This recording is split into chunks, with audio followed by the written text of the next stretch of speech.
folks, it's J. Kyle Mann from The Ringer. And as always, basketball is so freaking good. It's so good, in fact, that The Ringer's NBA Draft Show is finally back just in time for a ramp up to June. We've got you covered every week as we take an in-depth look at who's got next for the NBA's future. We'll talk the rising and falling stocks of the best and the brightest prospects in the 2025 NBA draft class, from Cooper Flagg to Dylan Harper to VJ Edgecombe and more. Tap in with me on the Ringer NBA Draft Show every Wednesday and make sure that you follow, subscribe, and hit us with those 5-star ratings.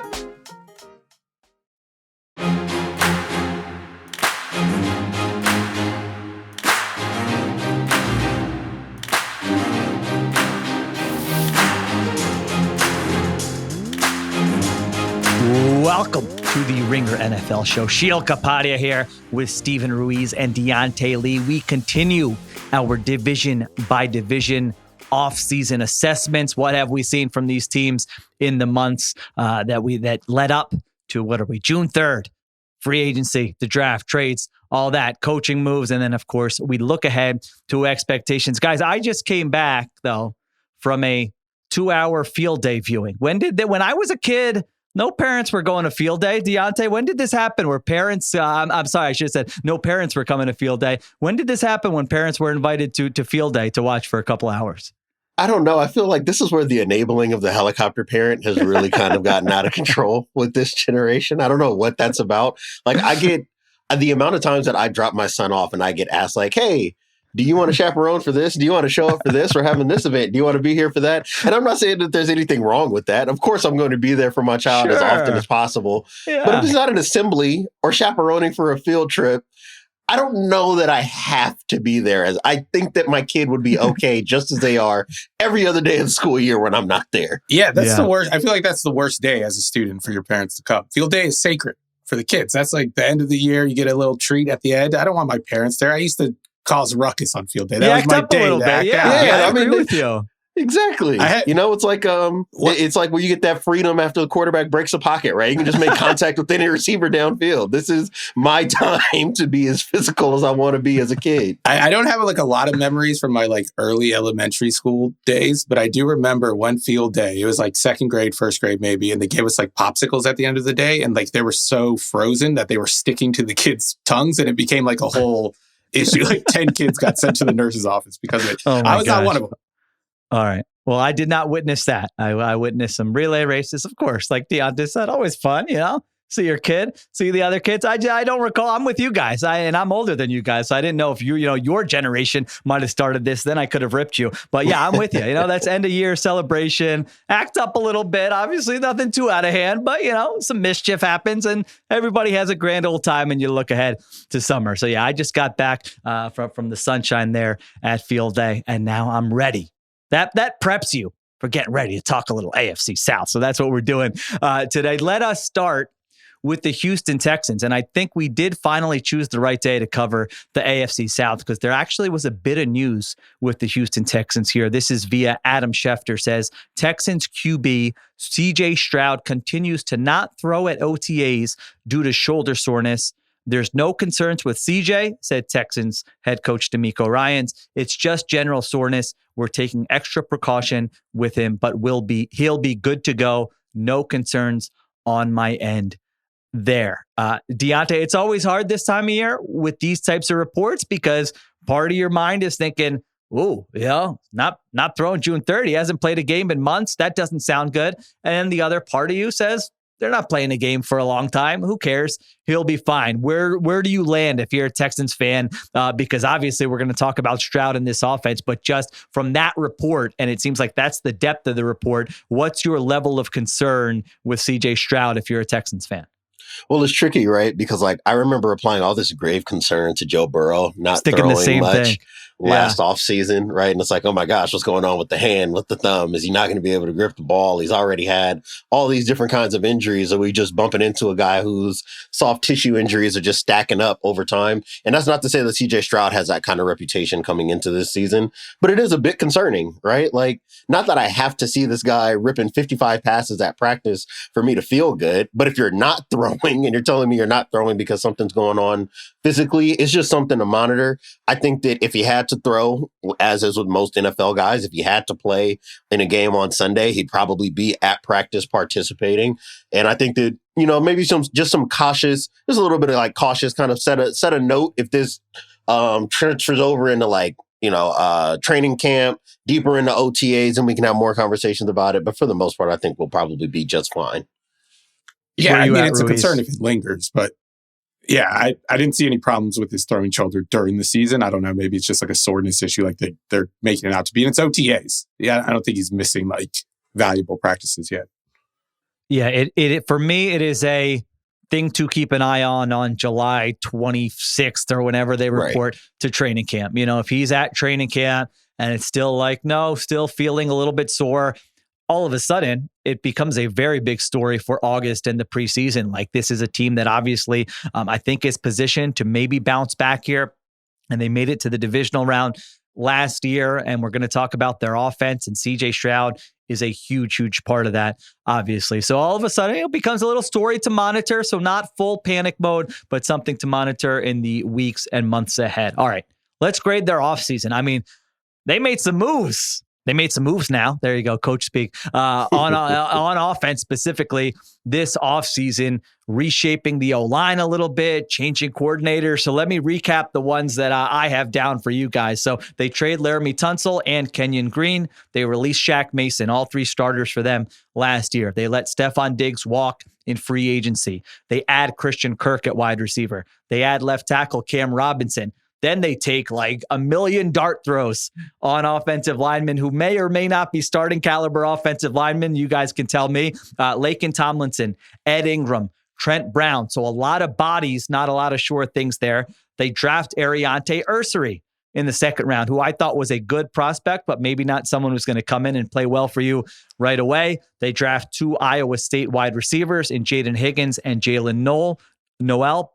And then they replace Bobby Slowick, who I was thinking, man, we spent a lot of airtime on Bobby Slowick last year. Where did he end up? When did we have him fired? Was that like week 3 of the season? It might have been. You might have had him in the preseason, Diante. Yeah, so. we got a lot of things wrong, but I think we were pretty good on that. They replace offensive coordinator Bobby Slowick with Nick Caley, who comes over from the Rams. And then the biggest issue maybe on their team was the coaching of the offensive line. Maybe talent and coaching, but certainly coaching was a part of it. And they make kind of an unorthodox move by not going outside the building, but rather promoting assistant offensive line coach Cole Popovich to offensive line coach. So a lot of moves on offense. Defensively, it's a lot of running it back. They replace safety Eric Murray with Chauncey Gardner-Johnson, but that's about it. So Ruiz, you add a lot of things. You add all those things up. Where do you land on grading the Houston Texans offseason? I mean, the Slowick upgrade alone for me is worthy of a B.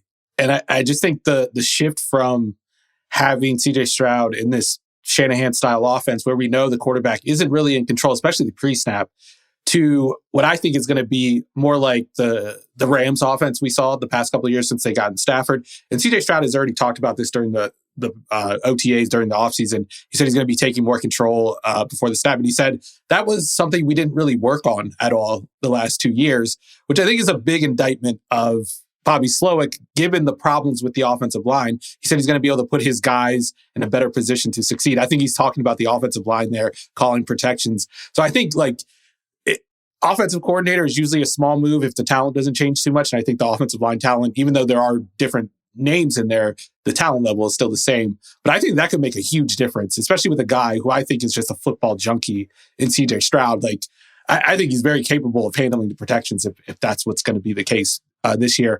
So I'm going to give him a B because I do like the reshuffling of the offensive line, like from a financial standpoint. I think people balked at the Laramie Tunsil trade and were like, this offensive line already stunk, and then you traded away the best guy on it. You weren't paying attention last year because Laramie Tunsil was not the best guy on that. Or not, he may have been the best guy, but that's a very low bar. But he was a part of the problem, a major part of the problem if you look at his penalties last year. So I like running it back with the defense. I like the remade wide receiver core, especially if one of those Iowa State guys hits. I think this team has a better ceiling than it did last year because of the offensive changes. What do you think, Diante? I'm with them. I gave them a B minus, right? Just because there's really not a lot of high impact moves being made. Some of that's intentional. They're going to have a lot of young guys whose contracts are going to be coming up over the next 3 off seasons that they're going to have to address, right? A lot of guys who are going to be getting paid at or near the top of the market. So I think that it was smart for them to not be reckless with their money. And I think that in not being reckless, what they actually did is give themselves depth that they basically haven't had since bringing in Will Anderson and CJ Stroud. And that has been a sneaky issue for them over the last couple of seasons. Their wide receivers have gotten hurt in each of the last couple of seasons. And everybody who's been behind Tank Dell and Nico Collins have just not been up to par for what they need to do in the passing game.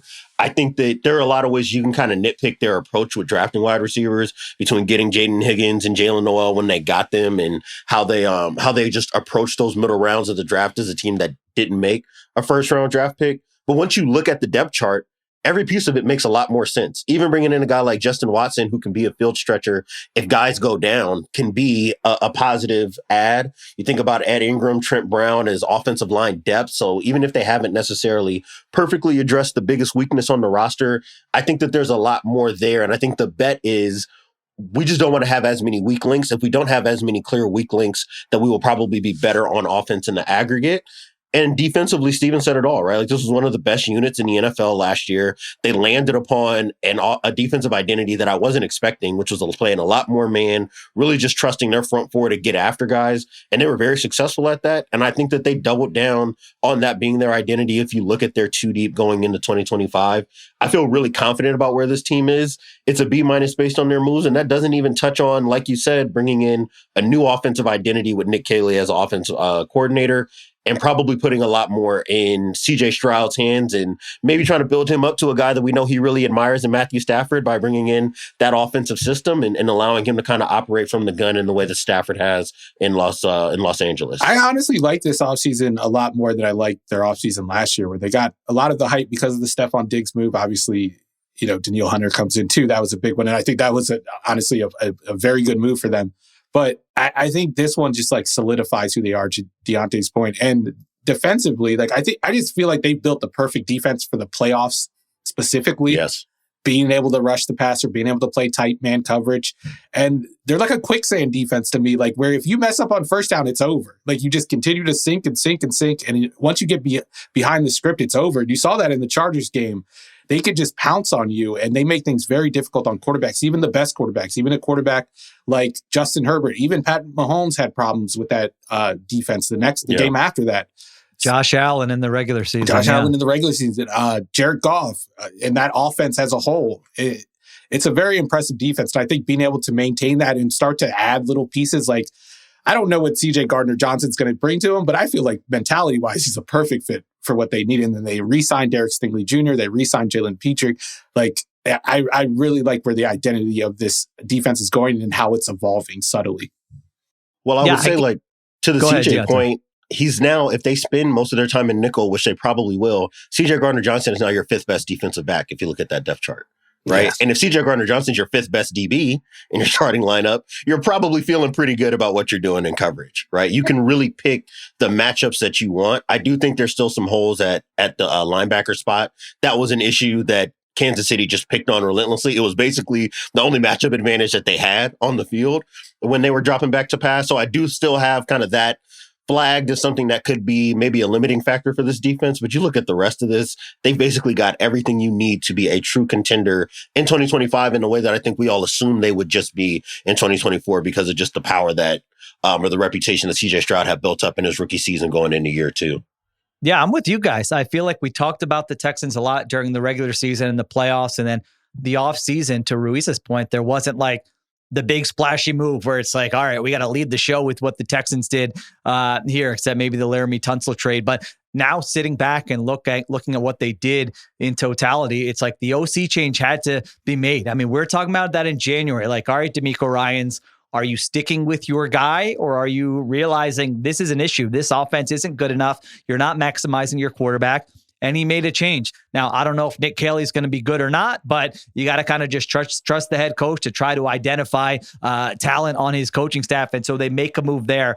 that was a big move. I like sort of the diversity of their wide receiver group. Now, not everyone might hit, but I feel like Nico Collins is obviously a legit number one, and you have a lot of options to be complementary pieces around him. So I like that. The O-line is the big one where it wouldn't shock me if we're October, November going, all right, they made the OC change, but man, this offensive line is still an issue. Doesn't mean it's definitely going to happen, but there's some variance there. So I think the variance is that, they'll be either a little bit better than they were last year, or this could be, when you look at it statistically, like one of the most improved units in the NFL, their offense, if some of these moves hit. So I like that. And you guys mentioned it. Gardner Johnson, I mean, he made some high leverage plays for that Eagles defense against the run specifically, the toughness coming downhill, that kind of thing. It just fits so perfectly with what the Texans want to do there. So yeah, I gave them a solid B. I like their offseason as well. The next question is, are they better or worse than last year? Because the way we talked about them at times last year, you would have thought they were probably 6-11. They did make the divisional round. They're in that game against the Chiefs. They went 10-7. They lose 23-14. Now, was that a little fluky? Do the underlying numbers back up that they were a 10-17? We can talk about that, but they were 10-7 the year before as well. Diante, do you feel like this is a better team than we saw last year? I feel pretty emphatically that they're situated better going into 2025 than they were going into 2024. And I do think that there will be a better team. And I think that there's a chance that they're the team that I thought they were last year when we were doing preview content and I had them as a number one seed in the AFC, right? Like, I think that that's a lot more likely looking at this roster, knowing what we know about the players on this team now versus what we saw in 2024. So especially if we get anything closer to the CJ Stroud that we saw in 23, I think that there's a really good chance that this can be right back to being a team that's hosting a game in the divisional round of the playoffs. Yeah, I definitely think they're better, but I think your point about the offensive line, Sheil, is a good one, and one that can't just be glossed over like me and Diante kind of did, just because we've seen in that Rams system, which Nick Caley's coming over from, when they don't have an offensive line, that it kind of struggles, especially in the run game. And very well, like in September, we could be talking about the same issues we were talking about last year. No run game, offensive line issues all over the place. I wouldn't be surprised if that happened. But I still think it's an upgrade over what they had offensively last year when we were talking about the the success rate stats, and they were behind like the Panthers and all these bad teams and the Giants. Right. They can't be the same as last year. I think they're going to be improved on offense. And I think the defense is going to pick up right where it left off last year. Yeah, that's why I've got them better too. And I'll just reiterate those stats that I probably said during every conversation about the Texans during the regular season. 31st in offensive success rate last year, ahead of only the Cleveland Browns. And success rate, again, is just how often are you producing a positive play. So a 10-yard gain on 3rd and 9 is the same as a 40-yard gain. So doesn't measure explosives and turnovers well, but it measures consistency. How often are you producing a positive play? I mean, that's pathetic with CJ Stroud healthy for 17 games to rank 31st in offensive success rate. They were 25th in EPA per drive. And so, the year before, CJ Stroud was 9th just the passing game as a rookie, 9th in success rate, 7th in EPA per pass play. So this looks like a group. And then remember, that was with a banged up offensive line. They had injuries. It's not like that was a perfect situation. So it really does look like a group that is positioned for a bounce back offensively. So I look at that and just say, all right, they're going to, they have to be better than they were last year. Now, does that mean they're going to get past the divisional round? We'll see. I think they probably have a better chance. I'm with you. If I look at it compared to what I was thinking last year, now I feel like they do have a chance to pile up some wins in the regular season, put themselves in better position, win in different ways, both defensively and maybe with the passing game more than they could last year. So yeah, I've got them better than last year. I forgot to give the odds at the top here. They are plus 115 to win the division. They're tied for 5th to get out of the AFC with the Broncos and the Chargers. So they're behind the big 3 of the Ravens, Chiefs, and Bills. And then the Bengals are just ahead of them, 4th. And then that next tier is Texans, Broncos, and Chargers. I would probably put the Texans in the Bengals tier. I think I don't think the Bengals necessarily really have a better chance than them to get to the Super Bowl, right? No, yeah. You beat me to it. I was looking at Super Bowl odds. They're plus 2,500, and I think in the NFL ranks are like 11th or 12th. And to me, this doesn't feel like a fringe play. That's like fringe playoff team type odds. Yeah. Like the Chargers, I think, belong in that spot. The Broncos belong in that kind of spot. I do view them a lot closer to the Bengals, right? A team that I do expect to make the playoffs. And if everything is aligned properly, that's a team that could very easily end up in the AFC Championship game. They're not at the level of Buffalo, Kansas City, or Baltimore, but they can very easily be one of those teams that can knock them off, especially if they have a hot regular season and they're hosting a game in the playoffs. Yeah, they're probably going to host a game in the playoffs if they make it, because I'm assuming they won the division. They would win the division, and the right? Bengals, Yeah. I it's going to be tough for them to beat the Ravens, even if they do get bounce back seasons from the defense. But I would definitely put I might put the Texans ahead of the Bengals, actually, because I think their defense is just as good as the Bengals offense. And I think the offense for the Texans has a way higher ceiling than the Bengals defense does this year. Yeah, that's I fair. agree with that. Yeah, if you believe in the Bengals offense, you believe in the Texans defense, and then you look at the other side of the ball, who has a better chance to overperform. I mean, it's easily the Texans offense over the Bengals. The delta's probably pretty big. Yeah, I think it's pretty big. So we'll see. They're minus 144 to make the playoffs. Over under for wins is 9.5. I'm with you guys. It feels a little undervalued. Now let's see with this Stroud injury. Maybe the betting markets know something we don't know about that, but it does, just at first glance, they feel a little bit undervalued this year. All right. Way too early prediction, Ruiz. What do you have for the Houston Texans?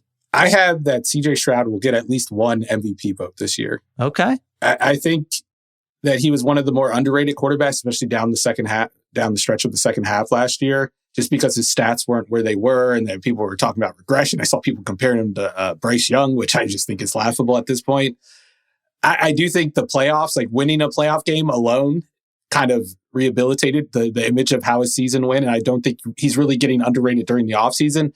But I could see him take a big leap just because, like I said earlier, he's stepping up into what I would call a big boy offense. He's getting the keys to the offense. He's not relying on his offensive coordinator to set him up on first and second down, and which usually set him back on third down. I think you're going to see a lot fewer 3rd and 10s for CJ Stroud. And quarterbacks tend to put up their biggest numbers on first and second down. Diante? Yeah, I'm with her. I still own the CJ Stroud stock. I'm with you, Ruiz. I'm not selling. What do you think, Diante? I'm there as well. It's funny that Steven brings that up, right? Like, I think that for most casual NFL fans or teams that are guys that are not paying specific attention to the Texans, you only had 3 opportunities to see them. It was a disaster game on Halloween against the Jets, which is just awful. So now that's part of your impression of the team. You get the Christmas Day game against the Ravens, which is just like an absolute pummeling. And then you do get a little bit of reclamation in the wild card against the Chargers, right? So if you had those 2 regular season games, you probably felt a particular kind of way. The Lions game. Right, and the Lions game, which was a mess in the second half on both sides of the ball for the Texans. So you probably do walk away in the regular season being like, oh, this team is a fraud. And then they beat the Chargers. And now it's like, oh, the Texans and Chargers are frauds. Not, maybe a more holistic picture of what their season was like. I'm with Steven with that. And I would say that my way too early prediction is actually on the other side of the ball because my expectations on offense are a little too volatile right now. So I feel like you might have the same one as me. I think this is going to be the number 1 defense in the NFL. And I think they're going to have 2 players in the top 5 of Defensive Player of the Year voting. Who are the 2 players? Will Anderson and Stingley and Anderson. All right. There you go. Mine is Will Anderson wins Defensive Player of the Year. Way too early prediction. He's at plus 1,300. 7 sacks his first season, 11 sacks last year. Complete player if Diante's right. And I feel like I have them and the Eagles kind of in the top tier. And we know that defense year to year, usually the best defense doesn't, it's hard to be the best defense 2 years in a row. Eagles were the best defense last year. I think if I had to pick a team to overtake them, I would have the Texans as that team. And to Ruiz's point, I love that it's not just juicing up your stats against trash quarterbacks, for lack of a better term, that it's when they face the big boys, they're ready for it. They have a plan. They do different stuff, and they're able to compete against the best quarterbacks in the NFL. I think that elevates them against some of the other defenses that might put up good stats. And all right, you look at their EPA at the end of the year, whatever, DVOA, but it's like, do I trust them against Josh Allen, Lamar Jackson, Patrick Mahomes? And oftentimes the answer is no. Well, I think that's the fascinating thing about them, because if you look at their schedule outside of those big 3 in the AFC, you look at the rest of who they're playing, there's really no other clear underdogs. And two of the four games outside of those big 3 that they play against playoff teams are at home, right? So, and 2 of those are happening early in the season. You got the Bucs and the Rams as the first 2 opponents of the season for them. If you're able to split those games, I expect them to kind of dominate this division. and then you're able to be competitive against those big three teams in the AFC, we could very easily look up and maybe just like last year, even if they struggle on offense, you can look up and this is still an 11-6 team. Just because their schedule, I think, is pretty friendly and that defense is dominant enough to basically be able to control most of the games against the opponents that they have this year. All right. Yeah, I'm with you. If you just look at the Super Bowl odds, schedule strength, they're right there, middle of the pack. It's not a hard schedule, specifically for a team that's coming off first place in their division the year before. So they're in a good spot there with playing in the AFC South. All right, let's take a break. We look at these other teams. Do any of these teams, who's going to challenge the Texans? Do any of them have a chance to be a wild card team? We will get to the Jaguars, Colts, and Titans when we get back. All right, we are back on the Ringer NFL show. Second in division odds, barely over the Colts, are the Jacksonville Jaguars at plus 290. They are plus 172 to make the playoffs. Over under for wins is 7.5. Another team with some offseason turnover. Remember the whole charade early in the offseason? We want to keep Trent Baalke and just hire a new head coach. All head coaches say, no, thank you. We are not interested in that setup. They say, okay, how about we fire Trent Baalke? Then will you come? Yes. Okay. Then Liam Cohen says, all right, yeah, then I'm interested. So they end up with James Gladstone as their new GM, Liam Cohen as their new head coach there. They lose some veteran offensive linemen and Gabe Davis and Evan Ingram, so that they lose all those guys on offense. They add Travis Hunter in the big draft day trade. They signed Dyami Brown at wide receiver. Defensively, it's so funny doing the Jaguars write-up. It's like offensively, add Travis Hunter. Defensively, add Travis Hunter. If Travis Hunter can be what, they kind of do need him to be like that guy on both sides of the ball. We'll, of course, discuss his role here in a minute. They had Jordan Lewis, the nickel from the Cowboys there. And then they've got a first-time DC that comes over from the Packers. Ruiz, their offseason. A lot of things there I just threw your way. Where do you land on the Jaguars offseason? I'll give them a C+, just because of the regime change. I think that's a positive step in the right direction. But I think you look at the roster, I don't feel any more optimistic about the roster alone. Forget about the coaching staff, forget about the GM and the direction of the franchise. I don't feel much better about this roster than I did about the roster going into last year, which was obviously flawed. And I think the offensive line changes they did make, I don't know how impactful those are going to. I'm not like a big Patrick McCarry's going to turn around the Jaguars offensive line guy. Liam Cohen, it's a first-year coach, a guy who has 1 year calling plays in the NFL. It's hard. Like, I was very impressed with what I saw out of him last year in Tampa Bay, but he had one of the best offensive lines in the NFL last year. I think that was one of the more underrated things about the Bucs' offensive success was how good their offensive line was. I do think Liam Cohen deserves some credit for scheming up the run game to make the offensive line look a little better than they maybe were, but I just don't see the parts here to replicate that success. So I think it's another struggle year for the Jaguars. But if this is the right coaching staff and James Gladstone can live up to all those epic speeches he's been giving in the offseason, I think next year might be the year where they can step up and contend with the Texans and give them a fair fight. But I think this year they're still a year away. So I'm going to give them a C because I think this was more, clearing out some stuff, some bad stuff from the roster last year and kind of just standing pat. As the president of team content, Diante, I really should be giving them an A because James Gladstone, I mean, what a fun new character in my life. I'm just walking around my house, talking in his voice in my head. And yeah, I can't get enough. I will take all the James Gladstone content that there is. So if nothing else, it makes the Jaguars a little bit more relevant. But yeah, I had a C also. I thought, am I being a hater? But then in addition to what Ruiz said, where I look at the roster and I'm like, all right, you gave Jordan Lewis is a 30-year-old nickel, and you gave him $10 million per year. I like Jordan Lewis, but that's pretty rich. Dyami Brown's career high for receiving yards is 308, and you gave him 1 year, $10 million. Eric Murray is a 31-year-old safety. You're paying him a decent amount. So I looked at all those things, and then I looked at, all right, unproven DC. We don't know what we're getting there. And then I just looked at, all right, let's do a little process over results here and how they landed on Liam Cohen. This was not a smooth operation in the offseason. And so I understand that they got to a place where maybe it looks okay, but when you have an owner who's been the losingest owner in the NFL during his tenure, I can't ignore the fact that how they got to some of these things. So yeah, I don't think I am being a hater. I landed on a C, Diante. Is that fair, or are you a little more bullish? I do. Before Diante answers, I do wonder, like, if we took the names away and you just looked at the moves, this isn't like a huge departure away from the bulky front office. And the type of moves they made. That was the exact point I was going to make. Is like, if this was a blind item thing and we just detailed the moves that were made and didn't talk about the stock that each of these names have coming into the job, we'd probably be like, yeah, it's probably about a C. And that's what I'm giving them for this offseason, right? Like, getting Travis Hunter is cool and it's a lot of fun, but they also gave up a lot to get him. So I am trying to balance that out. I don't want to be presumptive that the best version of Travis Hunter shows up and weigh that more than if he's just decent or above average at both spots and you traded away basically quarterback capital, like we're drafting a quarterback draft capital in order to go get the guy, how I would feel about that.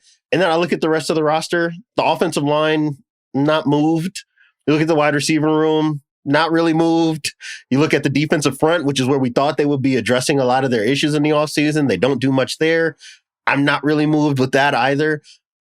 I don't have a lot of warm feelings about this team, but I am willing to be optimistic if they give me something to be optimistic about, right? I'm not going to slam them coming into the season because there is an opportunity for them to make positive regression.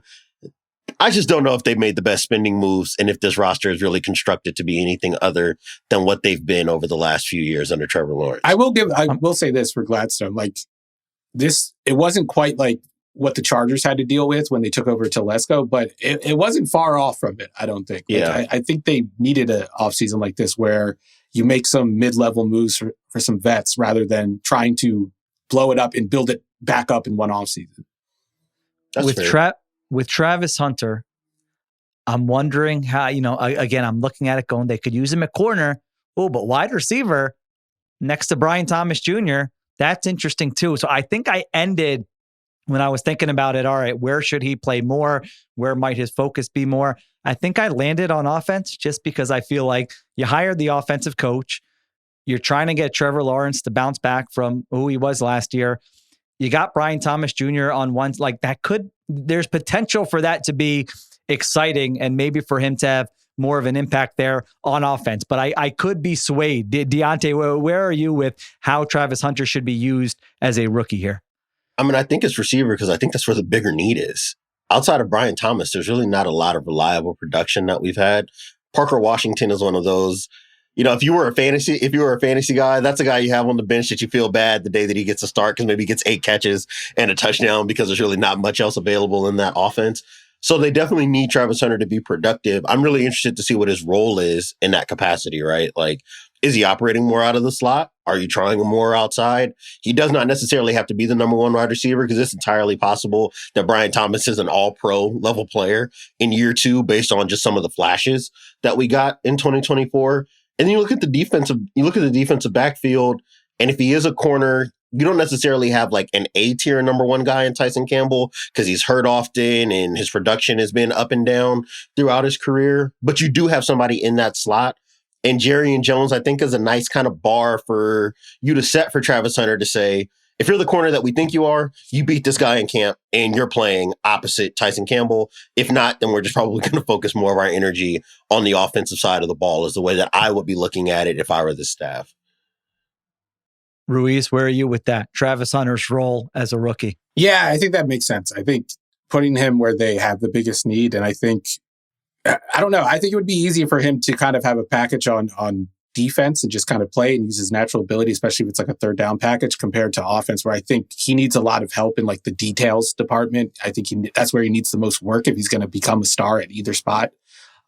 So yeah, I would probably start him with a heavy offensive load and to kind of work the defense in as we went along.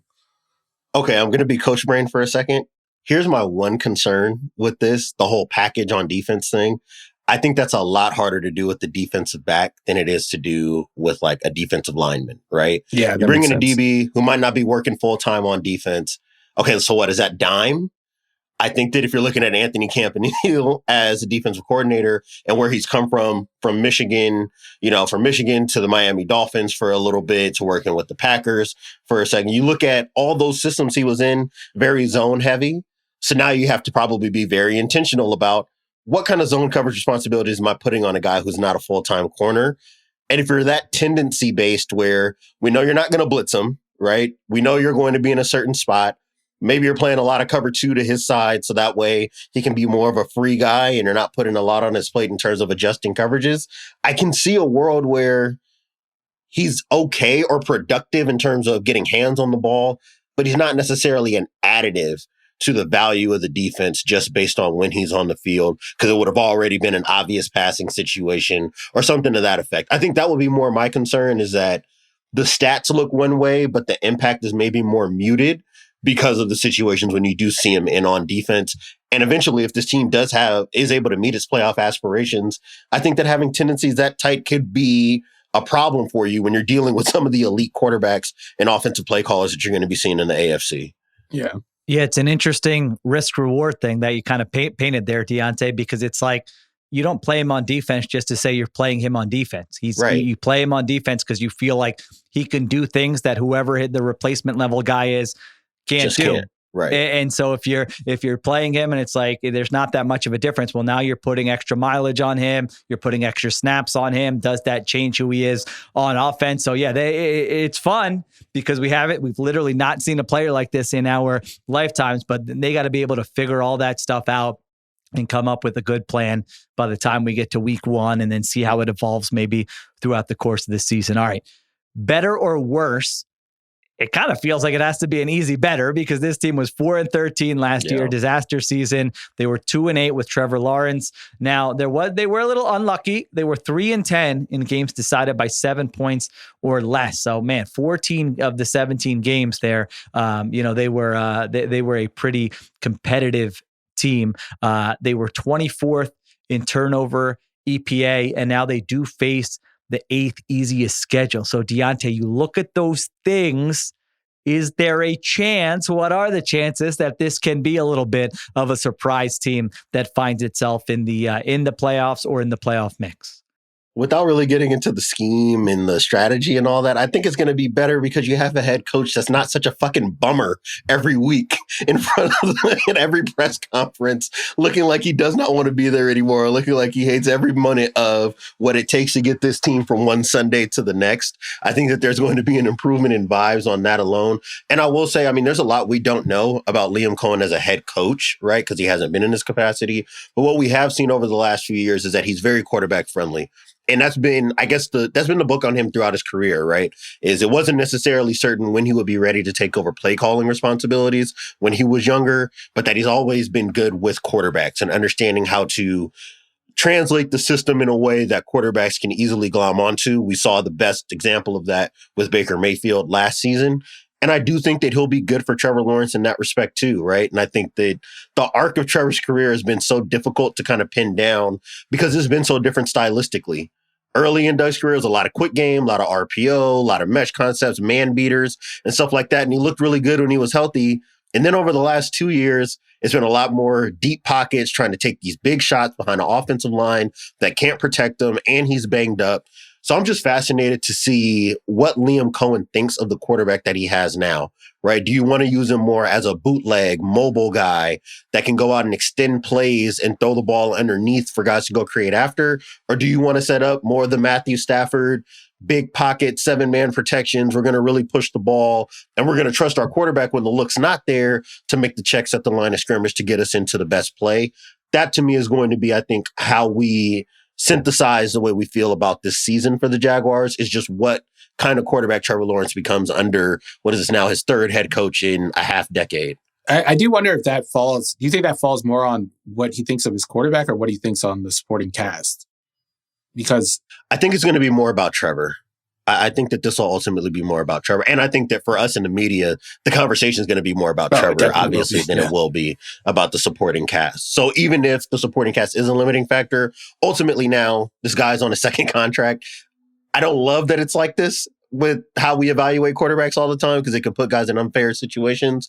But the truth of the matter is that this falls on the quarterback's shoulders at this stage. I think definitely in this offense, like you look at the tape from last year and you just look at Trevor's negative plays, There's a lot going on in these plays. Like the wide receivers are missing their landmarks almost every time. There's interceptions because of the spacing on the field. Like it was a poorly coached offense last year, and they were trying to do a high wire act essentially because they had no run game, no early down run game. So they're in obvious passing situations. To Diante's point, they're taking these deep drops, trying to throw the ball downfield and running these routes where the receiver has the option to convert them, like run this route against one coverage, run this route against another coverage. And there was miscommunications. It's all over the field.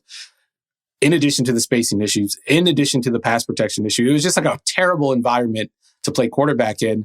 And Trevor has his own faults, but I think those issues in particular really highlighted his faults with like accuracy and decision-making. So I'm very interested to see what version of Trevor Lawrence we get. I have high hopes just because I think Liam Cohen is a quarterback-friendly coach, like you said. But it may take a while because you need some personnel around him, and I just don't think they have the personnel at this point. So I was trying to think about what the fair expectations are for Trevor Lawrence based on what we saw with Baker Mayfield last year. And so I think to your guys' point, the supporting cast, the environment is not going to be as good. We could probably have a debate about wide receiver. Chris Godwin played 7 games last year. Brian Thomas Jr. Is awesome. I think there's a Mike Evans comp there in terms of what he gets with the number 1 guy. I think the offensive line is worse than it was in Tampa. But I doubted Liam Cohen going into last year. I was making Liam Cohen jokes a lot, and he was awesome last year. I totally agree with what Ruiz, you said earlier. I was really impressed with him last year, finding answers for his personnel in that Bucs offense. And just statistically, I mean, the Bucs 4th in EPA per play, 3rd in success rate, 7th in offensive DVOA last year. Like this was a really, really good offense. It wasn't just slightly above average. It was legit one of the best offenses in the NFL. So when you look at, all right, that's the constant is Liam Cohen goes from Tampa to now Jacksonville. Ruiz, what are fair expectations when you say, all right, I think Trevor Lawrence should be this statistically, or the offense should be this statistically this year? Obviously not knowing injuries and all those kinds of things that can happen. Just kind of what are fair expectations for what we should see in 2025, just with the change in coaching staff? I would say like fringe top 10 offense or fringe top 10 passing game. I guess he doesn't really have as much control over the run game as much as Cohen and the offensive line and the running backs would. But I expect him to have a much better environment. I expect to see like the full measure of who Trevor Lawrence is. And I think his mistakes will be easier to pin on him solely rather than the supporting cast. But I'm expecting like a year similar in terms of production alone. I think like a year, like his second year, where he looks like a Pro Bowl quarterback basically by the end of it. I think that's a fair bar to set for him just because of the personnel issues. If this was a stronger team around him, maybe a better offensive line, I think you would have higher expectations. Like you need to make a Pro Bowl. Maybe you need to be like CJ Stroud and get an MVP vote. But I think right now, if he can get them to top 10, I think that's a very impressive feat for him. That feels fair, Diante, I think, because I'm with Ruiz. Lawrence's career has been sort of, I don't know if one of a kind is the right word, but there have been highs, there have been lows. But yes, he has had a full season where he has performed statistically like whatever, top 6, top 8, top 10, whatever you want to say, type quarterback. And so that has been proven. There is a proof of concept there that's in there somewhere. It's not like just, wish casting because this guy had the tools and was taken 1 overall. We have seen it for a full regular season. And I think that feels fair, that around that top 10 range should be a fair expectation with a number 1 wide receiver and with an offensive coordinator who has done it before. You agree with that, Diante? I think that's right up the upper edge of my expectations right now for Trevor Lawrence. To me, if we got a 2025 from him that looked like Geno Smith last year, I'd be satisfied. That's interesting. And I still had a lot of qualms with the way that Geno was playing on the back half of the season. Obviously, that's informed by offensive line issues. That's informed by Ryan Grubb struggling as a play caller. So there were other, there was a confluence of events that definitely held Geno back at certain points. And I just think that the offense was just not well constructed in general to begin with. But I think if you can get that out of Trevor Lawrence, you're probably satisfied. To me, it's more about what he can't be. He can't come into the season and try to be what Brock Purdy was last year, where it's super highs for a few weeks at a time And then another, stretch of weeks where he can never convert on third down. He's taking a bunch of bad sacks. He's putting the ball in harm's way, right? I think of Kyler Murray sometimes in that respect as well. I think of late season Sam Darnold last year in that respect too. Like, he can't be that style of quarterback with what I think this team needs to maximize its window. He's going to have to be, at absolute best, a Jared Goff type of player. And to me, just stylistically, we have not seen a lot of that from Trevor Lawrence, right? Where it's very much by the book. I know my progression is 1 to here to here. The second I don't like it, I'm checking it down. I'll take my 4 yards to my slot receiver and we'll get right back on the ball and try again in the passing game on the next down. If Liam Cohen is able to get that kind of like polished play, timing-based play out of him, a la Jared Goff, a la Baker Mayfield before he really started taking chances over the last month and a half of the season, that would be like excellent. That will put him in the top 10 to me. I think that the most realistic thing is probably somewhere between 12 and 15, and that's kind of where I look at Geno Smith. Yeah, that makes, I feel like the heat got turned up on Trevor Lawrence just from a narrative public standpoint last year for sure. I think the issues Ruiz mentioned are true and the flaws are true as well. And so you want to get sort of an environment where you say, all right, these people around you have performed at this level before. You are the change. What does it look like? And so there certainly is some pressure on him, I think, this year to perform, like you said, at least a solid starter, consistent level. And I think there is a little bit of a ceiling, even though I think a lot of people are selling their stocks, or a lot of people are tired of hearing about, it's not Trevor Lawrence's fault going into this season. Okay, let me frame it this way.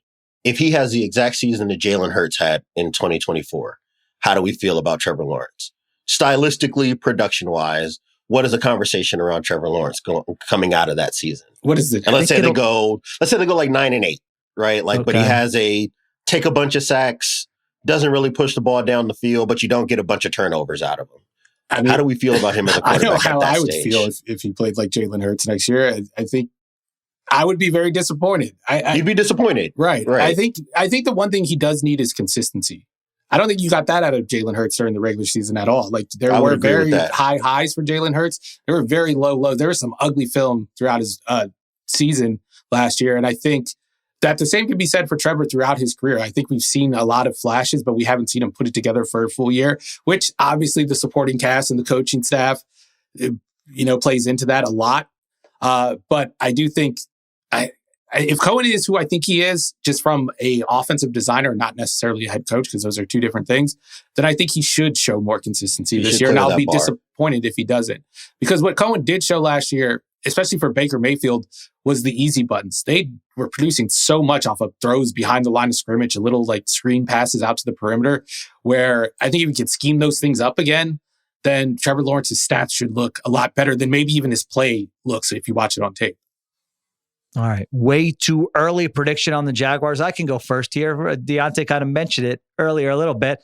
How about Brian Thomas Jr. is a first-team All-Pro wide receiver. So, his rookie season, 1,282 yards.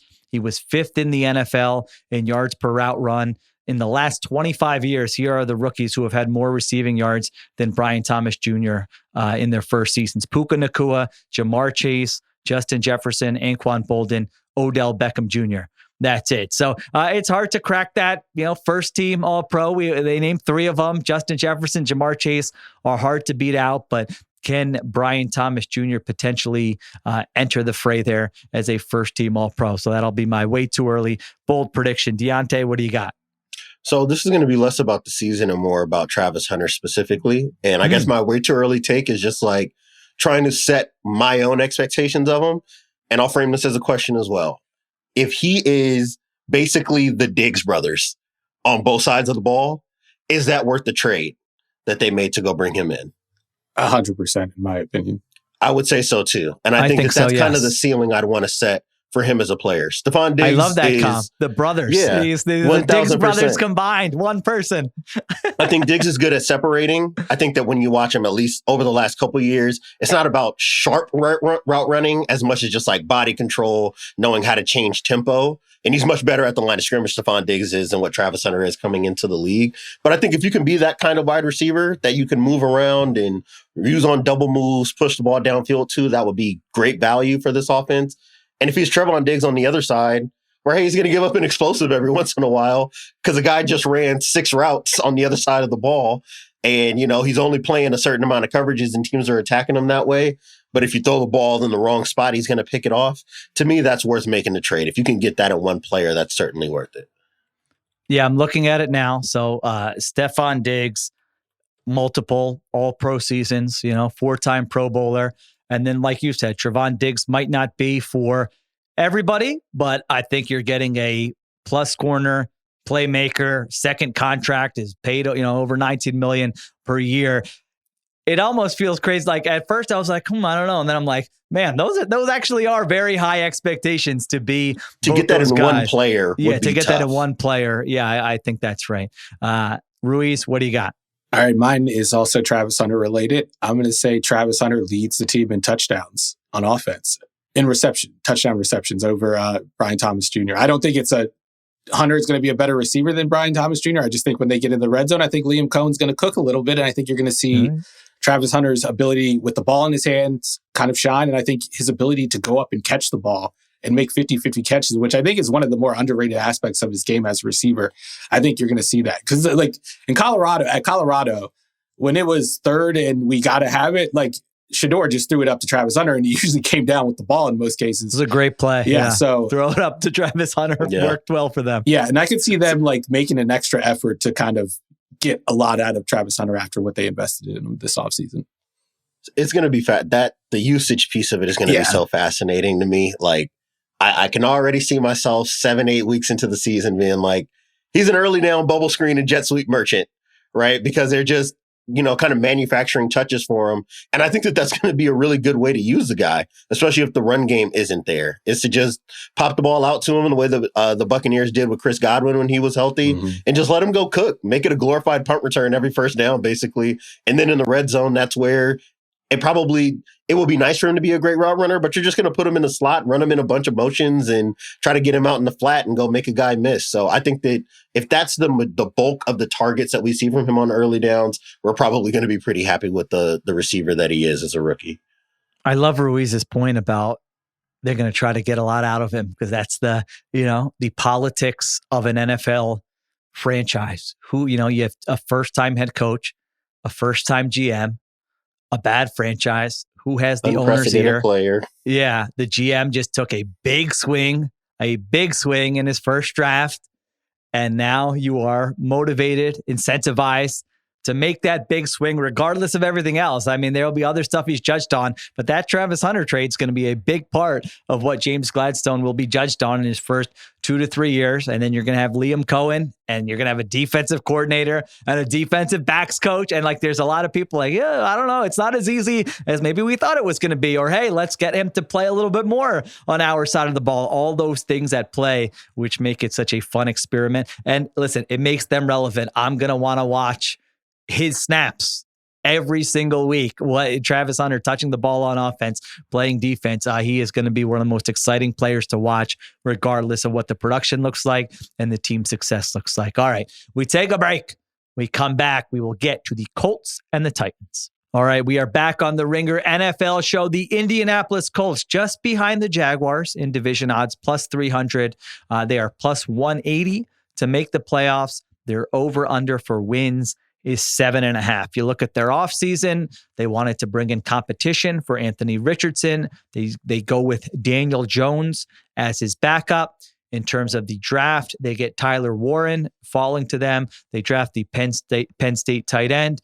They make some moves on defense, replacing Gus Bradley with Lou Anarumo. Defensively, they also spend more than they usually spend, specifically in the secondary, adding Charvarius Ward and Cam Bynum. They spend a second-round pick on defensive lineman JT Tuimoloau. So a more active offseason, I feel like, than we typically see from the Indianapolis Colts. Ruiz, where do you settle on the Colts offseason? I'm going to give it a B just because I like the moves to the defensive secondary. I think that was necessary, especially bringing in Arjuna. I don't think they could have ran it back with that same defensive back group. I think the results may have been similar to what you saw in Cincinnati last year, if that was the case, or the last 2 years.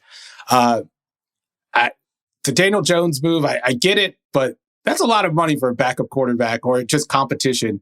And I would have much rather seen them just, go all in on Anthony Richardson this year. If he stinks, then you draft a quarterback next year. I don't get this kind of putting one foot in the water and not really committing to either way. But this offense, the receiver core, that's where I'm kind of look at it and I'm like, they couldn't have done anything to improve this. That's where I think they kind of left the box unchecked in the offseason, why I'm not giving them higher marks. I kind of looked at the supporting cast here. I'll be honest. And I'm like, this is a little better than I thought it was at the end of last year. Now, maybe I'm putting a lot in Tyler Warren, but Michael Pittman Jr. is not like a great number one wide receiver, but he is a fine option. You've got Josh Downs, you've got Jonathan Taylor, you got Tyler Warren. Can he be good as a rookie? And the offensive line isn't bad there. So as we do these exercises, and sometimes I'm like, I kind of thought that's not that bad for a quarterback. Now I gave him a B- Diante because I like Ruiz said, I like the moves on defense to be aggressive, and I like the Tyler Warren pick. I can't get behind the offseason messaging with this team and how they've handled the Richard. I'm not saying Richardson is blameless, and but it's just like, I don't understand how they keep passing the buck to this guy doesn't work hard. This guy's habits are bad. This guy is inexperienced. This guy's raw. It's like, you drafted this guy. Where was your plan for your job is to help him, not complain about it. Like, this is what the money is for. All right. You don't like his work habits. You don't think he's prepared. Guess what? Communicate with the quarterback who you spent a first round pick on. Let him know what the expectations are. Put him in place to improve. And it's like, their offseason messaging is like a peewee team or something. Like, we need to light a fire under him. Like, that's the biggest issue with Anthony Richardson, is you need to light a fire under him. Like, aren't there things mechanically or play calling wise or scheme wise at play here to help him be better as well? So like, I had to give him a B- because I don't mind a lot of the personnel moves, but I zoom out and I look at just the messaging and how they're handling this. And it's kind of like, do they just want this experiment to be over? And so that they can move on to the next thing. So Diante, I gave him a B- here. I think that what's at the heart of this is the fact that they already have one foot out the door with the Anthony Richardson experience. Feels that way, yeah. And I just don't think that anybody wants to verbalize that because of the big swing they took on the guy. That to me, I think, is what it is, right? Is that there's no running from the accountability involved for Shane Steichen and Chris Ballard. That, we handed this very young guy who did not have a lot of experience the keys to the franchise. We assumed, maybe out of our own hubris, that, hey, this talent alone is going to be enough. And we all know what we're doing so well that all we've got to do is drop him in and hand him the playbook. And the guy's just going to get it because he's too talented and we're too good at our jobs for it to fail. And the moment that it went sideways, now the messaging is all over the place. We can't get one solid message to come out of this organization about what the exact plan is to fix what they think ails this young guy. And I think that the longer that this has gone on, the more that my stance has adjusted from pointing very directly at Anthony Richardson for not understanding what the gig is, and more to the people around him for not having a plan put together. Getting Daniel Jones in this offseason is haphazard. Whether I think it's the right move or not, I do think they needed a veteran to back him up. It's a haphazard move. You put a guy that's often injured and has not played his best football in the last couple of seasons behind a guy that you're not certain is mature enough to hold down this job for a 17-game season. That's a problem. That's not the right way to approach that unless the message was going to be Daniel Jones is just here in case Anthony Richardson twists his ankle. That's what it feels like, right? To me, I don't know if I buy it that way. Yeah. To me, I feel like if Shane Steichen is at practice and feels like Daniel Jones is out playing Anthony Richardson, then he might go into Chris Ballard's office and say, hey, what is it going to take for me to get the veteran in this job, right? Yeah. Like, how do we need to message this in case I need Daniel Jones to take Anthony Richardson's job without it being preceded by an injury or something like that? That to me, I think is the most concerning thing. Everything outside of that, I'm fine with. I gave them a C+ because I'm fine with what they did defensively. I'm fine with them hiring Lou Anarumo. I think that's the right way to pivot off of what they were doing with Gus Bradley for, God, it feels like a generation now of him just calling mediocre defense in Indianapolis. I think that the pieces fit a Lou Anarumo defense a little bit better as well than what he was dealing with in Cincinnati. But God, it is so hard to look at this offensive depth chart and not think, to your point, Sheil, none of these guys are bad. This offensive line can be an above average group, at least with their tackle situation. And having Quentin Nelson at left guard, you should be able to move the ball on the ground with your quarterback running back combo. The wide receivers are just enough where if you're good in the passing game, you can be competitive. And I think that you're going to get better play out of the defense. The problem is just that I don't trust any of these people involved, and I don't trust the quarterback in conjunction with them either. So my expectations are low, even if I'm kind of happy with where this roster stands right now. I don't know if this is new or not, but I noticed that Anthony Richardson added a senior to his last name. Maybe you gotta add a little maturity wherever you can, man. That's how you add it. What better way? Just throw a senior on it. I'm a father. There you go. I mean, the Daniel Jones thing, like I kind of with Diante. I mean, they're paying it for, like Ruiz, you said a lot of money. They're paying $14 million per year. That's the highest. If he's a backup, he's the highest paid That's backup. That's a guy you expect to play in the NFL, coming off a season in which multiple seasons where he was one of the worst starters in the NFL. It wasn't a great situation, but I mean, since he's had the injury issues, there was a time where I was in the camp of this guy has some tools. I would, maybe get him with Andy Reid or something in a better situation. There's something there. I don't think it's necessarily looked like that in recent years since he's had those injuries. And so I don't know what their plan is. I could see a scenario where the coaching staff, maybe even the GM says, let's play Daniel Jones. Richardson's still not getting it. Whatever it is they feel like he needs to get, that they can't get through to him. Again, it's all very vague, but they're not shy about putting it out there that he needs to mature. He needs to prepare more, whatever the case may be. I mean, they benched him last year. That was as clear as could be. So, excuse me. Yeah, it wouldn't be shocking to me if Daniel Jones plays here, but we shall see. So better or worse is a little bit of a tough one. They went 8-9 last year. They were a pretty mediocre team or slightly below average, kind of any way you want to look at it. Richardson started 11 games. Flacco started 6 games. Ruiz, better or worse than last year, the Indianapolis Colts? It is a tough one. I'm going to go with worse, just because I do think 8 wins was impressive for everything that went on with them. Like, I think if they get 8 wins this year, there could be a universe where they get the same amount of wins, but you feel a lot better because maybe Anthony Richardson shows something at all, or maybe like some Tyler Warren proves to be a star, like a Brock Bowers situation last year. But yeah, I don't see how this team improves drastically, and I don't see how they regress drastically because everything that went wrong last year basically went wrong for them. I do think Anthony Richardson shows a little bit of something. I don't know if it's enough to be like, this is our guy, we're going to stick with him for the next couple of years. But I do think he ends up winning that job. And that's more a comment on Daniel Jones, who was dealing with some very scary injuries at the end of his Giants career, where you were almost questioning whether this guy was going to have a future in the NFL. He's going to keep playing. And he was playing horribly. When you saw it, was he was worse than he was in previous years when people were a little too low on him, in my opinion. But this is a bad quarterback room at the end of the day if nobody improves drastically, if Anthony Richardson doesn't really improve. So I'm gonna go with worse, but I think the vibes are, basically the same as last year. Diante, what do you think? I think that they are the same objectively. I think I just feel worse about this team. So I'm going to say worse. Because I just don't trust, not to reiterate too many times, I just don't trust Anthony Richardson and his development under Shane Steichen. To me, I struggle so much with trying to wrap my mind around what is going to change materially for all the parties involved on the offensive side of the ball to make this an easier transition for Anthony Richardson.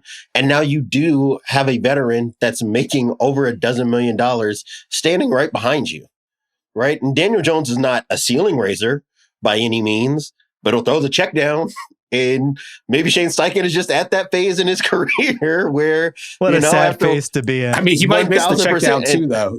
That's the funny thing about the maturity and the preparation talking point is That's not necessarily Anthony Richardson's problem. The problem is the guy can't complete a 5-yard pass. And I don't know how much accuracy, watching film isn't going to unlock his ability to complete a 5-yard pass. And I agree with, and that's been part of my problem with this from the beginning, is that it seems like nobody just wants to speak frankly to the fact that he has just not been dependable in the pocket. It's just been as simple and easy as that. And they brought in a guy who's not dependable, but is older. And the way that, and I guess in any other situations, I would not take that as a serious bullet point against an Anthony Richardson. But to Sheil's point, just the messaging that we've seen since he tapped himself out of the game last regular season has been that maturity is the problem. And if maturity is the problem, Daniel Jones is not going to do stuff like that. He plays through his injuries, right? Like, you kind of do know the quarterback you're going to get from him on a week-by-week basis, even if it's not the most sexy or enticing thing to watch. I can just see a world where Shane Steichen feels like, I've got to distance myself from Anthony Richardson being the guy I took a bet on, and I'm just going to go with the mature guy that I've seen because we coached against him in the NFC East for a few years, and I trust that he's going to give me what it is that I want out of this offense, even if it is lowering the ceiling pretty significantly because of where Daniel Jones is at athletically compared to Anthony Richardson. I do feel like we're like glossing over some of the strengths that Anthony Richardson has shown when he has played. Like, the guy has shown an ability to avoid sacks, which was a thing in college, like at a impressive level too. And even on the play that he got benched for, where he throws a guy like a 300-pound defensive lineman, like maybe the most impressive play a quarterback's made out of the pocket all year. I just remember Brian Flores being asked about it the next week and being like, I mean, I think most guys would have tapped out after what he did. Like, he may have pulled off like a superhuman effort to do that. Like, if Brian Flores isn't doing like the tough guy, like, oh, you never tap out of a game, then I'm gonna side with Brian Flores on tough guy matters. That's all I'm saying about that. And he has shown ability to complete deep passes at a higher rate than the average quarterback. So he might not be able to complete a 5-yard pass, but the guy can complete a 25 to 35-yard pass, as well as basically anyone in the NFL at this point. This is where I pull a Sheil and I use Steven's words against Steven. Steven is the first guy to tell you that a deep pass is not a quarterback stat. It's a wide receiver stat because it's a high variance throw. And that's the hang up, right? Like, that's the hang up for me with Anthony Richardson. It's like, yeah, you can chuck the ball deeper than anybody in the league. What else are you doing to add value in the passing game? We just haven't seen it demonstrated enough. And I do think that that's not only his weight to bear, but the fact that we have not seen enough from him tools-wise to suggest that he can fix that problem without a severe amount of coaching just leaves me feeling like this team is kind of dead in the water the way it's currently constructed. But like, just in terms of like comparing him to Daniel Jones, like, where's the Daniel Jones, the huge advantage besides being able to complete a check down pass? And even Daniel Jones has a lot of accuracy problems. And I think he's going to take more sacks. So you kind of like give up 100%. It's a give and take no matter what. Worse in the run game. Yeah, there isn't. Now listen, Richardson was 36th out of 36 quarterbacks in EPA per pass play last year, but Daniel Jones was 34th. So yeah, to your point. And I do sort of tend to side a little bit with Ruiz in that there have been highs where at least I say, if I were in the organization, I would say we invested a first-round pick in this guy, and there haven't been enough highs. There's not been enough consistency. Accuracy might be a fatal flaw that he never gets over, but there have been enough highs where let's do everything we can to see if there is a little bit more there and see what it looks like. I do agree with that. I mean, like, I do think those plays have existed where you say, I could give you a playlist of, I don't know how many plays it would be. Maybe it would be 10, maybe it would be 25, maybe it wouldn't be more than that, but where you would say, not many quarterbacks in the NFL can do what he just did on this play. And that to me is at least something there to work with. It might never happen. Fair. But you drafted him. Like, it's like you drafted him, so find out. You have no backup plan. You have Daniel Jones behind him. You don't have someone behind him. What's the upside too with Daniel Jones? If Daniel Jones has there's a decent year, like, there's none. And like, I don't want to come across like I'm advocating for Daniel Jones to be the starter. I'm just trying to be as realistic as possible about what the outlook is for this team, right? Like, to me, this is worse than what Trey Lance was in San Francisco, because at that stage, you still have Kyle Shanahan calling the plays. You still have Trent Williams at left tackle. You still have Brandon Ayuk playing wide receiver. You still have George Kittle at tight end. And you had already seen demonstrated an elite offense in the pass game and the run game at different points, even if we didn't think that Jimmy Garoppolo was that level of quarterback. So it was very clear that, okay, Trey Lance is not ready, right? That was the only conversation we needed to have. because we're not dealing with those levels of that caliber of play calling, that caliber of coaching. This team's front offense has not engendered a lot of trust, I think, outside of Indianapolis for us on the outside looking in. So it does leave this in a very convoluted space where it's hard to divorce what exactly is Anthony Richardson's fault outside of the issues with accuracy, right? And how much of this does fall on Shane Steichen and Chris Ballard and what they've built around him. So I'm just kind of out on the whole experiment. This is not just a Anthony Richardson indictment to me. This is me just kind of being out on their handling of this process since they picked him. All right, Colts fans, if you're like, this is depressing, I have them a little bit better than last year because they won 8 games. And again, statistically, they had the worst quarterback play in the NFL. So even if you improve a little bit there's a chance. I think if I felt better about the infrastructure and if I felt like they were committed to, hey, let's find out what we have with this quarterback, I could make a sleepery case that they could win 9-10 games and make the playoffs. I mean, they have the 10th easiest schedule. They're better in the secondary than they were last year. And I'm not saying Tyler Warren's going to be Brock Bowers, but maybe if he can just be like if he can be a plus tight end, then that's more than you had last year. So I think that case exists. I just don't trust the infrastructure. I think maybe this is one of those teams where we get a week 8, Jay Glazer report. Shane Steichen wasn't really in on that Anthony Richardson pick, but, he was new there. Like, I could see this thing just spiraling out of control there in Indianapolis. So, yeah, I've got him a little bit better. I think that possibility exists, but I'm not confident enough to say, hey, they're a sleeper in the AFC and can make the playoffs. All right. Way too early prediction. Diante, what do you got? My way too early prediction is that this ends up this is the worst team in the division and everybody's fired. Ooh, okay. All right. That's just kind of where I'm at. It's where I'm at. I just, the indicators are not positive to me. And again, we just had the entire Anthony Richardson conversation. We've had a version of that multiple times over. My issue is with the everything else. So I have a question for you guys. 51 running backs last year that had at least 100 touches. Where do you think Jonathan Taylor ranked in success rate last season? Ooh. Well, you're asking me, so I'm thinking it's going to be pretty low. It ain't top 10 if I'm asking, right? 37. He was 38th. Oh, behind Ramondre Stevenson, behind Kareem Hunt, behind Nick Chubb, behind Amir Abdullah. These are all guys that were either replaced or just not brought or benched during the season. That's not a Jonathan Taylor indictment. That's an offensive health indictment. Mm-hmm. So even when they don't have the best version of Anthony Richardson pushing the ball downfield, they have not addressed that by leaning in or creating a new super strength or raising the floor enough to where it's not as damaging when Anthony Richardson is throwing an early down incompletion. That to me is a big time concern. The defense to me, now you're bringing in these veteran guys on the back end who I do think are a good fit for what Lou Anarumo wants to do defensively, but we still have not gotten the high-end pass rush for a team that has made multiple additions on its defensive line over the last half decade to do so. If they're middling again, which they've kind of been, and Latu as a good pure pass rusher had some kind of flashes early in his rookie season, and then was kind of up and down and got a little dinged up. So we didn't necessarily get to see the best version of him. But even in what I saw, a lot of that is like cleanup sacks, cleanup quarterback hits, cleanup pressures. I don't know if they have anything dependable where I should feel like this team will be one of the more improved ones in the AFC, and you look at their schedule, it's going to be really tough to me. They play a lot of playoff teams. You're not the Texans where you don't have to see yourself twice a year. You've got to see all the other best teams in the AFC. This is not a friendly scenario to me for Indianapolis. I don't think that they're going to be one of the worst teams in the NFL on a week by week basis. I just don't think that this is going to be conducive to them having positive regression this year.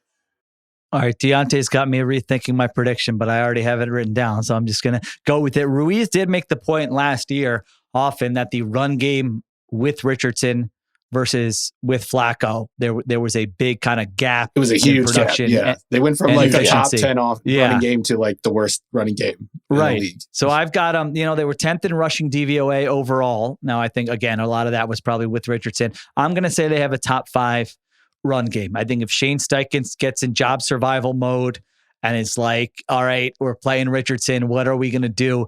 I just think the pieces exist there. Maybe Taylor's a little bit healthier. If Richardson's in there and they're saying this is our only path and the offensive line looks like a strength, maybe they just totally lean into that. And maybe the defense is better, so they feel like, hey, we can play this way and win games this year. So again, don't feel great about that, after the stats that Diante just gave us, but that's my way too early prediction. Ruiz, what do you got? I had the same exact prediction. Okay, I wasn't bold enough to go best running game in the NFL just because of a commitment to it, but I do think it's going to be top 5. And I think you can kind of see with the quarterbacks they chose to back up Richardson that they don't want to have a Flacco situation where they can't, access this quarterback run game. If Richardson does get benched or does go down to injury, they have Daniel Jones who could run the same style of offense. Even Riley Leonard. My other option for a prediction was going to be that Riley Leonard starts at least one game because you have 2 injury-prone quarterbacks. They're also 2 bad quarterbacks, but they're also 2 injury-prone quarterbacks ahead of them on the depth chart. And I could see things going real south for Indianapolis, where week 17 they kind of get like a Joe Milton late season start. But yeah, I do think the run, say what you want about Shane Steichen as a head coach, the guy could still design a run play. All right. I don't disagree. It's just like, you look at the depth chart, they've only got one way to run the ball. Tyler Warren is not a great inline blocker. So it's going to be a lot of spread RPO game. Yeah. I have to see it. I've got to see it, right? The best run games in the NFL to me are the ones that can switch gears and do a bunch of different things, get heavy bodies on the field and still be able to move players in between the tackles. We don't necessarily see that. I don't see anything that projects towards that unless the interior of this offensive line takes a massive step forward. And it's not necessarily built to be maulers in between the tackles for me. I do think we've seen flashes of a very high level run game when Richardson is out there, even without like you said, they don't have the ability to run in different ways like the Lions do, for instance. But we have seen Steichen be able to get creative with his run concepts and throw different looks at teams and kind of come up with bespoke run designs for the fronts that they're seeing. So maybe I think my optimism is based on Richardson starting most of the games. I think if you get Daniel Jones out there, who's taken a lot of knocks over the last couple of years, I don't think he's quite the runner he was a couple of years ago.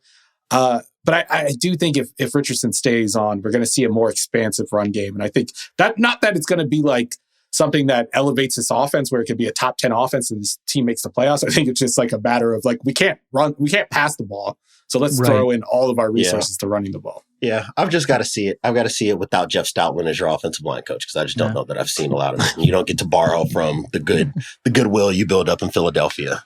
To me, you also don't have Jason Kelsey. You have Tanner. Correct. Nobody has left Philadelphia and been able to replicate that offensive run game since leaving. So that sounds like this could be a Diante Lee candidate for Fraud Watch in August, if I'm reading between the lines here with some of those comments. All right, 1,000%. That's the Indianapolis Colts.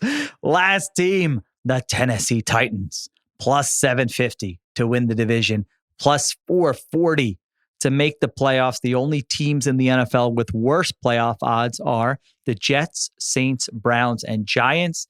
Their over-under for wins is 5.5, which I don't know. I think that's tied for the lowest in the entire NFL. Having said that, I feel like this may be a more optimistic conversation than we just had with the Indianapolis Colts. So their offseason, they make a change at GM, Ran Carthon out, Mike Borgonzi in from the Chiefs. And then, of course, they land the number 1 overall pick. They draft Cam Ward. They add a couple veteran offensive linemen in Dan Moore Jr. from the Steelers and Kevin Zeitler from the Lions.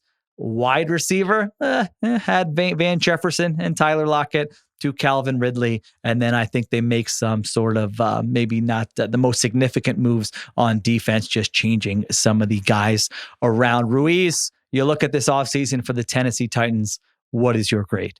I'm going to give him an A because I'm more interested in watching the Titans than I've ever been in my entire life after the offseason, just because I think you're adding a quarterback who is very exciting to watch. For me, one of my favorite quarterbacks I've watched, quarterback prospects I've watched over the last couple of years. Not saying he's one of the best, just one of the more fun ones.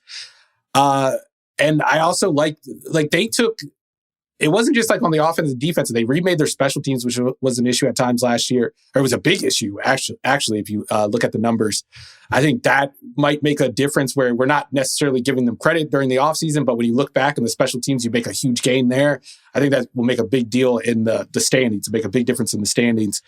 And defensively, like I like the pieces. I'm interested to see where they go the second year in this system. This Mike Macdonald system was the one former Mike Macdonald assistant who didn't get into the top 10 or get near a top 10 defense. But I think that Denard Wilson is going to have a way better year in season 2.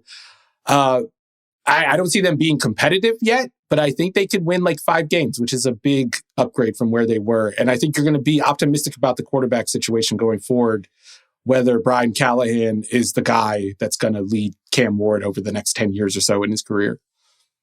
So I'll give them Diante? I give him an A, right? You gave him an Yeah, A. an A. You gave him an A. Diante, you giving him an A or a little lower than that? It's a little strong for me. I'm going B though. Like it probably would have been B plus A minus if they had done something a little bit more impressive at the wide receiver spot, right? Like I would need to see a big time year out of Calvin Ridley for me to feel a lot better about this passing game. But I think for everything else that they needed to address, I thought they did so really effectively. You get Kevin Zeitler, you're able to move Peter Skoronski onto the inside full time. Now you don't have to worry about him being a swing tackle for you in case guys go down. You move JC Latham to the right tackle spot, which is a better fit for him.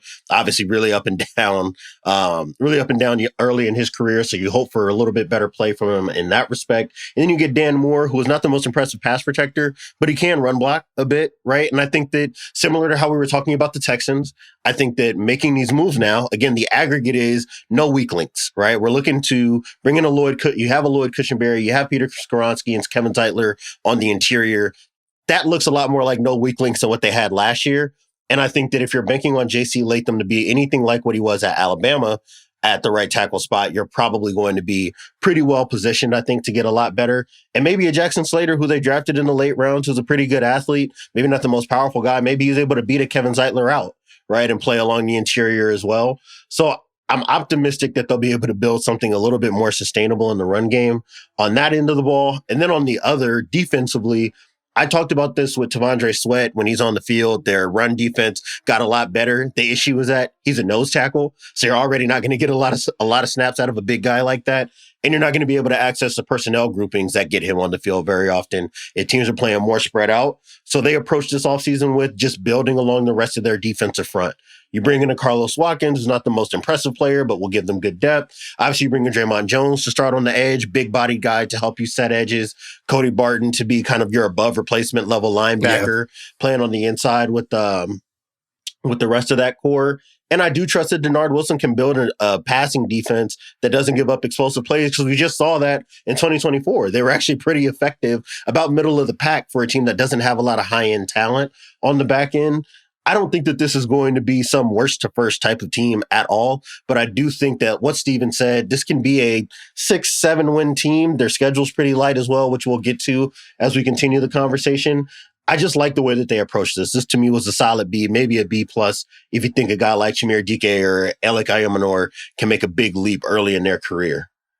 Yeah, I give them a B plus just because they had a plan. You know, I didn't realize the plan probably as it was unfolding. I'm going, why is this team signing Kevin Zeitler and Dan Moore Jr.? I should have seen that. Well, you're drafting a rookie quarterback. You want veterans up there. You don't, like Diante said, you don't want to have a weak link where you're gambling on a young guy who you don't know what you're going to get from him. Like these are maybe not Pro Bowl level players, but they should be reliable vets to add to the first round pick investments you've made up there up front. So I think that was a good plan. I'm with you guys. If you could have added one more wide receiver, then I would really say, okay, this is really interesting. You're positioning him for success here. But I think you did enough. Like the number one thing for that rookie quarterback is protect them. You don't want them developing bad habits. And I think they tried their best to do that here with this offseason. So I'm with Ruiz. You should be excited if you're a Titans fan. I mean, it's fun to have the rookie quarterback who has upside, who's exciting, who's fun. And I think Cam Ward checks all those boxes. It doesn't mean he's going to be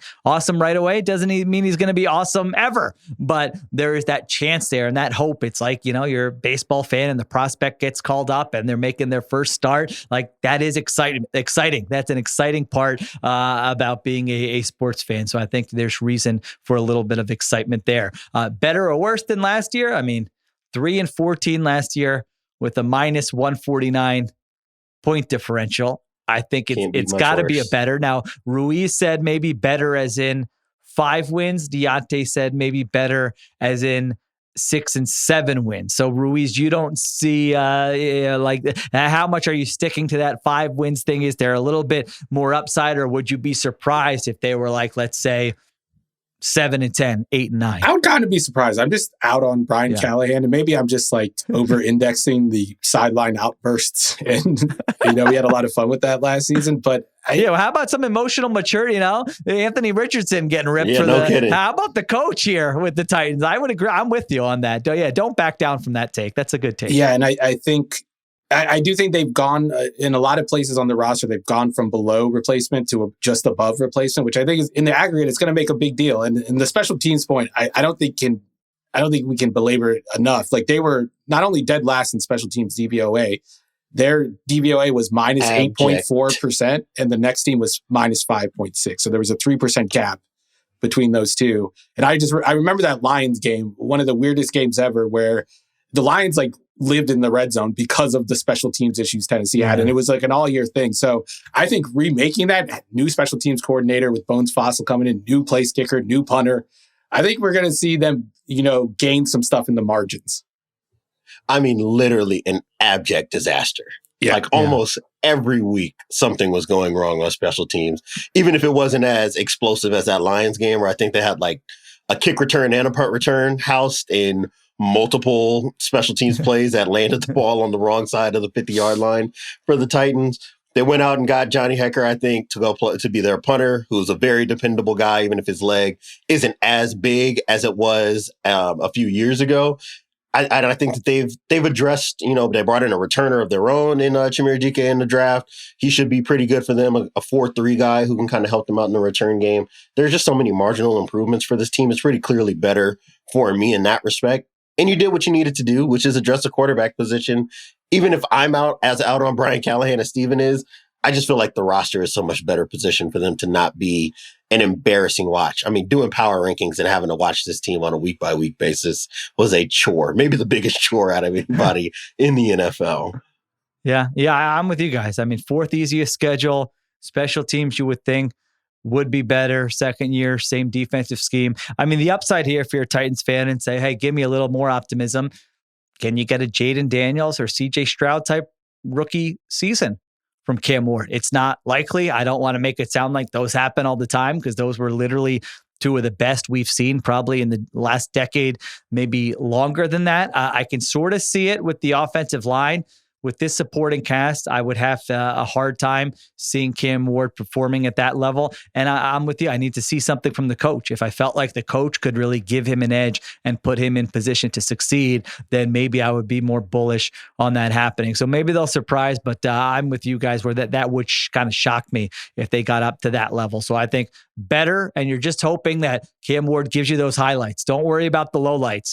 There can be interceptions and sacks, and as Ruiz coined them last year, got a little bozo in plays. Those are okay. That's what a rookie season is for. But do you also see the highs, and do you see a little bit of improvement where you go into December, January being like, ooh, this is going to be really interesting to see what they do in the offseason, and maybe this could be a team to watch in 2026. It's not how Titans fans deal with the lows. It's how Brian Callahan deals with the lows. True. That's kidding. True. They might be a little bit more level-headed there. All right. Way too early prediction. I'll be honest. I had one written down that Brian Callahan is fired at the end of the season. And then I thought, it's kind of mean, Sheil. So summer's around the corner here. It's sunny outside. Be nice. So I didn't do that. We'll see if either of you have that. I went with Cam Ward wins Offensive Rookie of the Year. So Ashton, it's not that bold of a prediction, but he's not the favorite. Ashton Genty is the favorite. Cam Ward is at plus 380. So those are good odds if you think he's going to win it. I feel like he will do enough as a rookie to win Offensive Rookie of the Year. So that's mine. Diante, you firing the coach or you got something else? I'm not firing this coach. I was just going to say, I feel like since I've been on the show, I've kind of done the Space Jam, taking Sheil's coach firing powers since I've been here, because he has definitely gotten a bit softer. I've gotten soft, yeah. over the last year and a half. But I do, my prediction is that this team's not picking in the top 8 in the draft next year. Wow, right? Okay. So I think that they will be firmly out of the dregs of the NFL, but not necessarily ready to be a playoff team. If there is an issue on this schedule. It's the fact that only 2 of the 7 games that I expect that they'll be playing against playoff quality teams are at home. And those 2 home games is going to be against the Rams early in the season. So the old guys, Devontae Adams and Matthew Stafford, will still have fresh legs. And then late in the season, it's against Kansas City. And that's about the time that they start ramping stuff up in preparation to contend. So I don't feel good about those home games against playoff teams in that respect. But I do still think that the defense is going to be about league average, which to me is going to give you an opportunity to be in those 1-score games. And now you're just kind of relying upon variance. And I think that Cam Ward, in the way that he plays quarterback, in the way that we've heard about his preparation and how competitive he is and what we saw in Miami at his absolute best, that there's a chance that he'll be the next kind of older starting quarterback coming in as a rookie that is ahead of the curve and able to get this team over the hump in some of those close games. And if that's the case, then I think that even if he's not CJ Stroud as a rookie, you can get to a 6-11, 7-10 type of season based on how the rest of the roster is set up. All right, Ruiz, what do you got? Finish the show with your way too early prediction. All right, with the Tennessee Titans. Me and Sheil are on the same page today because my prediction was Cam Ward wins Offensive Rookie of the Year. But then but since he went with that, I'm going to pivot. I'm going to steal his other one. I'm going to say Brian Callahan gets fired. Because I do think, and I have reasoning behind this, I do think there are a lot of expectations on him now after they spent in the offseason. They bolstered the offensive line. They bring in Tyler Lockett. They obviously traded for, or they signed Calvin Ridley last year. That was another big investment. I don't think he's going to be able to meet the standard that I think the front office is looking for after they, reinforce the offensive line and the receiving core. So I think there's a higher bar than he can reach with this team, which I still think at the end of the day, 4 wins, 5 wins, maybe 6 wins. Yeah, we've discussed it before that just because you draft a quarterback high, there's this thought that gives job security to the coach. And it really just has not been the case throughout the course of NFL history, specifically the last 10, 20 years, whatever it is. And they already made the GM change. So the GM's not going anywhere, you would think. Yep. So now if the GM says, hey, you brought me in last offseason, Callahan's not my guy. He didn't perform to expectations. We invested in Cam Ward. We need a different coach to put him in the right direction. Then that becomes a pretty easy change. And their ownership has just been kind of all over the place with their moves ever since kind of the Vrabel firing and the power struggle there. And they made it the GM, John Robinson, Rand Carthon, now Mike Borgonzi. So I'm with you. Like, it's not just, hey, this guy's acting emotionally on the sidelines, he's going to be fired. It's kind of like, there are pieces in place where just, if you look at the landscape of the NFL, it's the type of setup that could lend itself to a coach being fired if the season doesn't go a specific way. There's a bigger microscope on you, especially with a rookie quarterback. Yeah. And like Will Levis regressed last year. I thought Will Levis was better in his rookie season than he was in his second season, which is very concerning to me. Because in theory, he should have fit the type of offense that Tennessee wants to run under Brian Callahan, like an under center play action guy. And it just didn't work at all. And I'll call my shot a little bit more. I'll say that not only does he get fired, I think Joe Brady is the next coach of the Tennessee Titans in 2026. Ooh. Now that would be interesting. That would be interesting. Okay. I was going to say, though, to really kind of hammer the point home, not only is this a GM that was not the guy that hired you, anything that goes right with Cam Ward is going to be much more a Borgonzi thing than a Callahan thing. And if you just had a horrible year and Mason Rudolph was your starter all year, that's one thing. You're walking in the door as the guy who screwed up the last young quarterback that you were with. Whether we think that Will Levis contributed to those problems, and watching a lot of those games, a lot of the problem was Will Levis and his decision-making. Sure. Unfortunately, that's just not how this works for head coaches. Yeah. And if you look at Mike Borgonzi and where he comes from, I mean, you're talking about a guy that's probably going to be about as precious with quarterbacks as a new GM hire can be, coming from Kansas City, because he got to see like the ideal of all ideals with Patrick Mahomes and the passing of the torch from Alex Smith to Patrick Mahomes.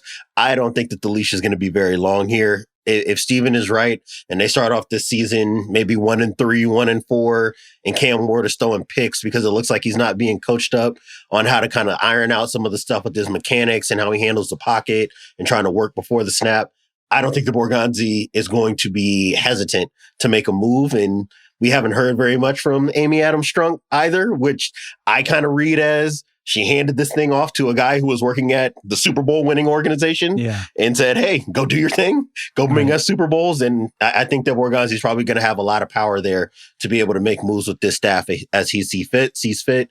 And that kind of poorly, I think, for a guy like Brian Callahan right now.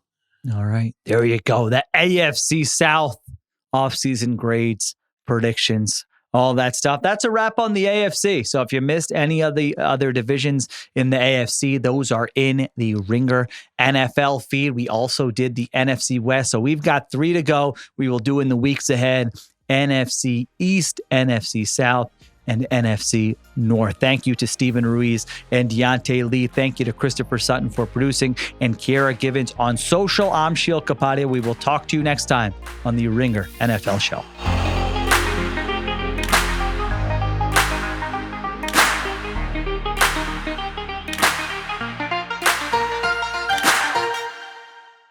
Must be 21 plus and present in select states. For Kansas, in affiliation with Kansas Star Casino, or 18 plus and present in D.C.